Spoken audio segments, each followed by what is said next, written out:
Hi guys, welcome to my travel memories. For today's video, let's explore Isle of Wight. But first, let's talk about Osborne Castle. The Queen Victoria and Prince Albert bought the Osborne estate in the Isle of Wight in 1845. They created a private home away from the court life.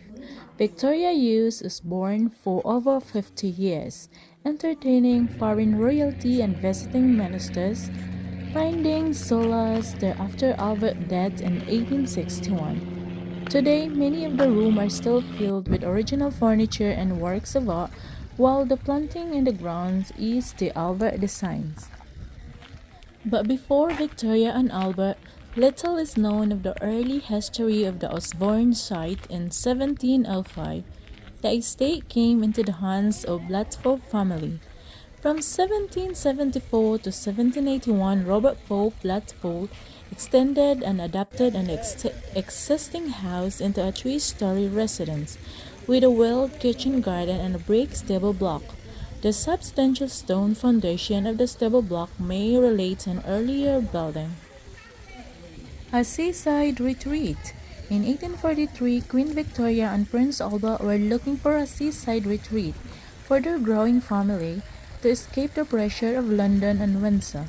The Osborne estate, then owned by Lady Isabella Blatchford, was recommended to them by the Prime Minister Sir Robert Peel in 1788 to 1850. The estate was initially leased in Bow in May 1845 for £28,000. As the existing house was too small, an extension was required. Queen Victoria and Prince Albert did not want to be restricted by the Department of Woods and Forests, which was then in charge of all government buildings. So, Prince Albert bypassed the department architects. Instead, he commissioned Thomas Cubitt in 1788 to 1855, the master builder and developer of much of the Duke of Westminster Belgravia estate in London, to advise him. So, Cubitt recommended that rather than alter the old houses would be the best to build a new one and proceed to design in a collaboration with Prince Albert. So, what are the things to see and do in Osborne Castle? First, you can see the stateroom, family rooms, Queen Victoria's beach, garden and grounds, food and drink if you want, royal collection. So guys, what are you waiting for? Explore Osborne Castle. It's a free parking space once you bought the ticket. So yes, the parking is for free. So now, let's head to our next destination. Our next destination is the Carisbrooke Castle. Carisbrooke has been a central place of power and defense in the Isle of Wight for over 1,000 years.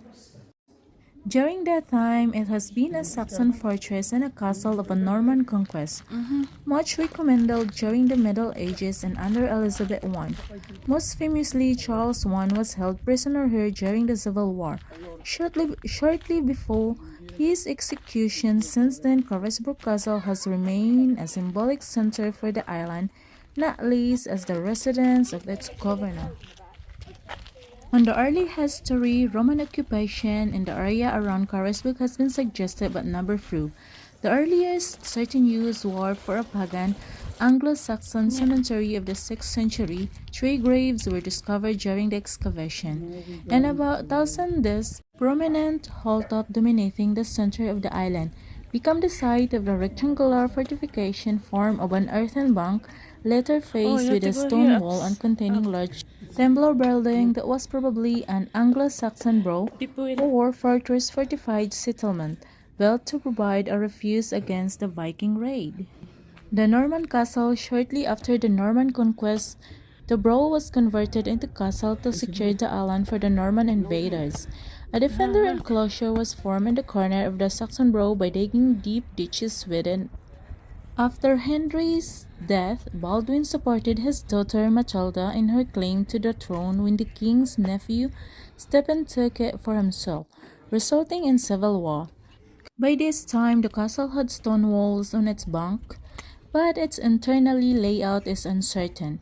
The castle chapel, also a parish in its own right, was probably on the site of the present chapel with an enclosure behind it, what is now the primary garden. Things to see and do in the castle. You can see the conquer the castle, Norman Keep and the walkway, meet the donkeys, explore Royal Connection, Princess Beatrice Garden, exhibition and castle museum, and the chapel. So by the way, don't miss to watch the famous Carisbrooke donkey work the 16th century thread and daily demonstration raising the bucket from the castle well. The room where King Charles I was held prisoner, from which he tried and failed to daringly escape. And don't forget to climb the Norman Keep for unmatched panoramic views of the island. So now let's head to our third destination, which is the Shanklin Beach. Shanklin Beach is located in Esplanade Shanklin and Isle of Wight. Shanklin Beach is one of the Isle of Wight best-known stretches of golden sands, which back onto the traditional English seafront promenade. The beach is located on the south of east coast of the Isle of Wight, with grounings giving the sands and place and high seas wall on pavement promenade between the sea and the esplanade. Shanklin Esplanade has all the traditional British seaside attractions you'd expect and more. Shanklin Esplanade has all the traditional British seaside attractions you'd expect and more. A large amusement arcade with a crazy golf, bowling, go-karting, and even more. And by the way guys, you can find a restaurant called Fisherman Cottage in Shanklin Beach. The food was amazingly delicious and tasty. You can walk down from the Shanklin Old Village as it is, a pretty walk through trees and parkland followed by a steep descent down the old road. The seafront has ticketed parking and there is a good-sized car park about halfway along the front.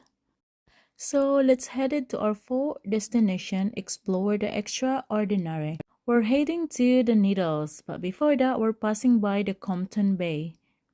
Compton Bay is a bay located on the southwest section of the Isle of Wight, England.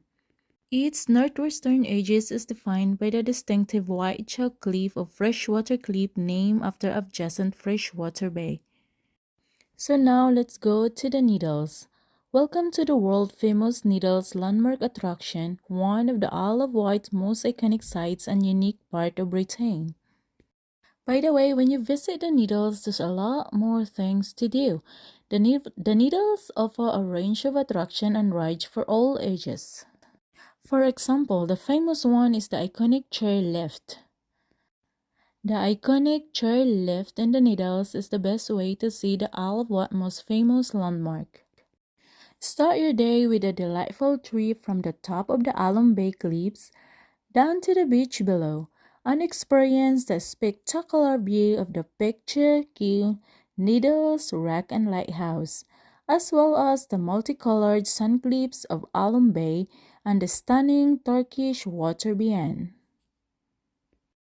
So guys, the chairlift takes you back to the top, but before taking your return journey, you can enjoy Alum Bay Beach and the boat trip to see the Needles Rock up close. So, for the close-up view of the Needles Rock and Lighthouse and panoramic views of the colored Alum Bay Cliffs, take one of the pleasure boats from the jetty for a dramatic trip around the landmarks.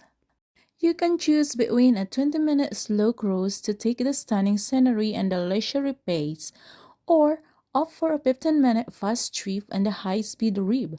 Whichever you choose, you're guaranteed a breathtaking Isle of Wight experience. The boat trips themselves are independently operated by the Needles. And guys, don't forget to pass by the Sun Shop attraction. It's a filing of glasses or plastic shape with a layer of Alum Bay's 21 Shades of Sun has been a traditional since the mid-1800s when Queen Victoria was presented with a special souvenir.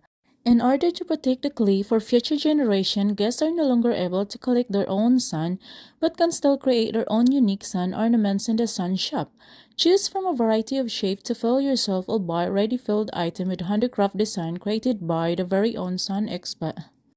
Lastly, guys, don't forget to visit the Waterfront restaurant. It was located nearby the Needles. It was a nice, cozy restaurant.